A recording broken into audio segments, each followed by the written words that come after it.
ನಮ್ಮ ಮೇಡಮ್ ನನಗೆ ದೀಪಾವಳಿ ಗಿಫ್ಟ್ ಅಂತೆ ಮೊಬೈಲ್ ಕೊಟ್ರು. ನಾನು ಅವ್ರಿಗಂತ ಆಲ್ರೆಡಿ ದಸರಾ ಟೈಮ್ಗೆ ಬುಕ್ ಮಾಡಿದ್ದೆ. ಬಟ್ ನ್ಯೂ ಲಾಂಚ್ ಅಂತೇಳಿ ಅದು ದೀಪಾವಳಿಗೆ ನನಗೆ ಕೊಡ್ತೀನಿ ಅಂತ ಅಂದಿದ್ರು. ಅದಕ್ಕೆ ನಾ KCD ಸರ್ಕಲ್ ನಮ್ಮ ಗಣಪನ ಆಶೀರ್ವಾದ ಪಡ್ಕೊಂಡು ತರಾಕಂತೇಳಿ ದೀಪಾವಳಿಗೆ ಹೊಂಟೆ. ಅಲ್ಲಿ ಬಂತು, ನಾವೆಲ್ಲಿ ಬಂದ್ವಿ, ಜುಬ್ಲಿ ಸರ್ಕಲ್ ಬಂದ್ವಿ. ಅಲ್ಲಿ ಸ್ವಲ್ಪ ರಶ್ ಇತ್ತು, ಯಾಕಂದರೆ ದೀಪಾವಳಿ, ಅದಕ್ಕೆ ಎಲ್ಲರೂ ಊರಿಗೆ ಹೊಂಟಿದ್ರು. ಆದರೂ ಟಿಕೆಟ್ ತಗೊಂಡ್ವಿ, ಚಿಗರಿ ಬಸ್ ಹತ್ಕೊಂಡ್ವಿ. ಸ್ವಲ್ಪ ರಶ್ ಇತ್ತು, ಪರವಾಗಿಲ್ಲ, ಹೋಗ್ತಾಯಿದ್ವಿ. ಆ ಟೈಮಿಗೆ ಕರೆಕ್ಟ್ ನಮ್ಮ ರಿಷಬ್ ಶೆಟ್ರದು ಕಾಂತಾರ ಚಾಪ್ಟರ್ 1 ರಿಲೀಸ್ ಬೇರೆ ಆಗಿತ್ತು. ಐನಾಕ್ಸ್ ಬಂದಿರ್ಬೋದು ಅಂತ ನೋಡಿಕೊಂಡೆ, ಬಂದಿತ್ತು. ವಾಪಸ್ ಬರುವಾಗ ಪಕ್ಕ ನಡೆದೆ ಅಂತ ಪ್ಲ್ಯಾನ್ ಮಾಡಿಕೊಂಡೆ ಹುಬ್ಳಿಗೆ ಹೊರಟೆ. ಹಾಗೆ ಹುಬ್ಳಿಗೆ ಬಂದ್ವಿ. ಹೊಸೂರು ಸರ್ಕಲ್ ತೊಗೊಂಡಿದ್ವಿ ಟಿಕೆಟು. ಹೊಸೂರು ಸರ್ಕಲ್ ಇಳ್ಕೊಂಡ್ವಿ. ಮತ್ತು ಎಲ್ಲಿ ಹೊಂಟ್ರಿ ಅಂತ ನಾನು ಈಗ ಹೇಳಂಗಿಲ್ಲ, ನೀವೇ ನೋಡಿರಿ.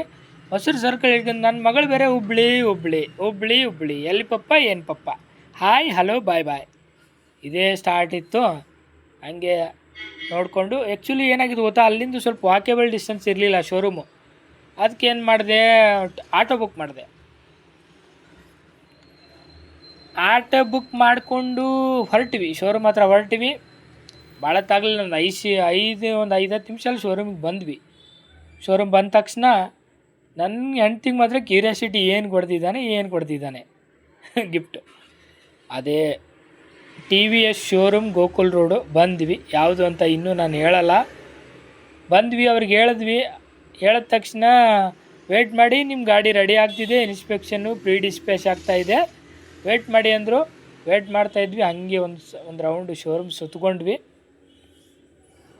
ಹಂಗೆ ರೆಸ್ಟ್ ಮಾಡಿ ನನ್ನ ಮಗಳಂತೂ lipstick ಹಚ್ಚೋದ್ರಲ್ಲೇ ಬ್ಯುಸಿಯಾಗಿದ್ಲು.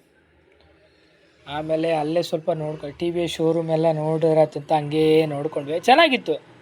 Gokul road Hubli TVS showroom ಇಲ್ಲೇ ನಾನು ತಗೊಂಡ್ವಿ. ಯಾವುದು ಅಂತ ನಾನು ಇನ್ನೂ ಹೇಳಲ್ಲ, ನೀವೇ ನೋಡ್ತೀರಿ ಈಗ. ಆಮೇಲೆ ಹಂಗೆ ಎಲ್ಲ ನೋಡ್ಕೊಂಡ್ವಿ. ಶೋರೂಮ್ ಎಲ್ಲ ಚೆನ್ನಾಗಿತ್ತು.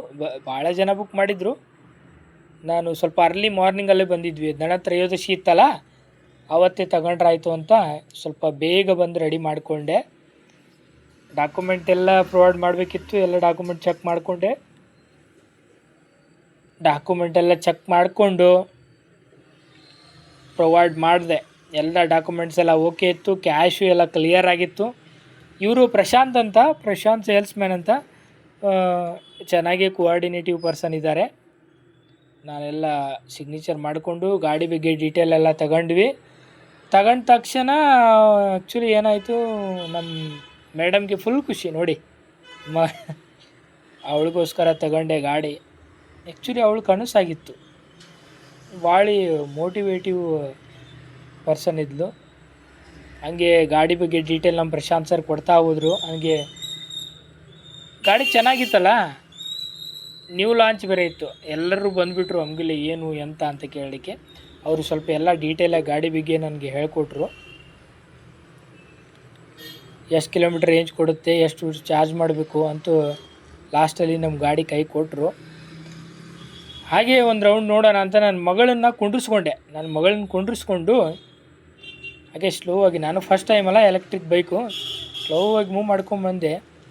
ಏನು ಚೆನ್ನಾಗಿದೆ, ಸೌಂಡ್ ಲೆಸ್ಸು, ಸಖತ್ತಾಗಿತ್ತು ಸರ್. ನಿಜವಾಗ್ಲೂ ನಾನು ಅಂದ್ಕೊಂಡಿದ್ದಕ್ಕಿಂತ ಚೆನ್ನಾಗಿತ್ತು. ಹಂಗೆ ಬಂದ್ವಿ. ಕೆಳಗೇರಿ ಗಣಪತಿ ಟೆಂಪಲ್ ಆಶೀರ್ವಾದ ತೊಗೊಂಡು ನಾನೇ ತೆಂಗಿನಕಾಯಿ ಹೊಡೆದೆ. ದೇವರ ಆಶೀರ್ವಾದ ತೊಗೊಂಡೆ. ಆ್ಯಕ್ಚುಲಿ ನಮ್ಮ ಬ್ಯಾಡ್ ಲಕ್ಕಿಗೆ ಏನಾಗಿತ್ತಂತೆ, ಮಧ್ಯಾಹ್ನ ಟೈಮಲ್ಲ, ಪೂಜಾರಿ ಅವರು ಇರಲಿಲ್ಲ, ನಾವು ಸ್ವಾಮಿಗಳೇ. ಅದಕ್ಕೆ ನಾನೇ ಪೂಜೆ ಮಾಡಿಬಿಟ್ಟೆ. ನಮ್ಮ ಅವ್ವ, ಅಕ್ಕ, ನಮ್ಮ ಅತ್ತೆ, ಮಾವ, ನಮ್ಮ ಎಲ್ಲರೂ ಇದ್ದರು. ನಾವೇ ಗಾಡಿ ಪೂಜೆ ಮಾಡಿಕೊಂಡು, ಆಮೇಲೆ ಅಂತಾರಲ್ಲ ಎಲ್ರಿಗೂ ಒಂದು ಕನಸು, ಮನೆ ಲಕ್ಷ್ಮೀದೊಂದು ಗಾಡಿ ಮೇಲೆ ಹೆಜ್ಜೆ ಇಟ್ಟರೆ ಒಂದು ಇದ್ದಿದ್ದು 2, 2 ಇದ್ದಿದ್ದು 4 ಆಗ್ತಾವಂತಾರಲ್ಲ, ಆ ರೀತಿ ನನ್ನ ಮಗಳದ್ದು ಹೆಜ್ಜೆ ನನ್ನ ಗಾಡಿ ಮೇಲೆ ಇಟ್ಟೆ. ಒಂಥರ ಕಣ್ಣಲ್ಲಿ ಅಲ್ಲಿ ನೋಡಿ, ನನ್ನ ಎಕ್ಸ್ಪ್ರೆಷನ್ ನೋಡಿ, ಆ್ಯಕ್ಚುಲಿ ನೋಡಿ ಅಲ್ಲಿ ನನಗದು ಒಂಥರ ಖುಷಿ. ಅವಳು ಆ್ಯಕ್ಚುಲಿ ನನ್ನ ಮನೆ ಲಕ್ಷ್ಮಿನೇ. ನನ್ನ ಮನೆ ಅಷ್ಟೇ ಅಲ್ಲ, ಪ್ರತಿಯೊಬ್ಬರ ಮನೆಯಲ್ಲೂ ಲಕ್ಷ್ಮಿನೇ. ಆ ಖುಷಿ ನನಗೆ ಸ್ವಲ್ಪ ಜಾಸ್ತಿನೇ ಅನಿಸ್ತು ಯಾಕೋ. ಆಮೇಲೆ ನನ್ನ ಹೆಂಡ್ತಿ ಲಿಂಬೆಯನ್ನು ನಾನೇ ಹೊಡಿತೀನಿ ಅಂತ ಗಾಡಿ ತೊಗೊಂಡ್ಲು. ಅವಳಿಗೆ ಸ್ಟಾರ್ಟ್ ಮಾಡೋಕ್ಕೆ ಬರ್ತಿಲ್ಲ. ಆಮೇಲೆ ಹಗರಿ ಹೆಂಗೋ ಸ್ಟಾರ್ಟ್ ಮಾಡಿ ಲಿಂಬೆಯನ್ನು ಹೊಡೆದ್ಲು. ಇಷ್ಟು ನಮ್ಮದು ಸ್ಟೋರಿ.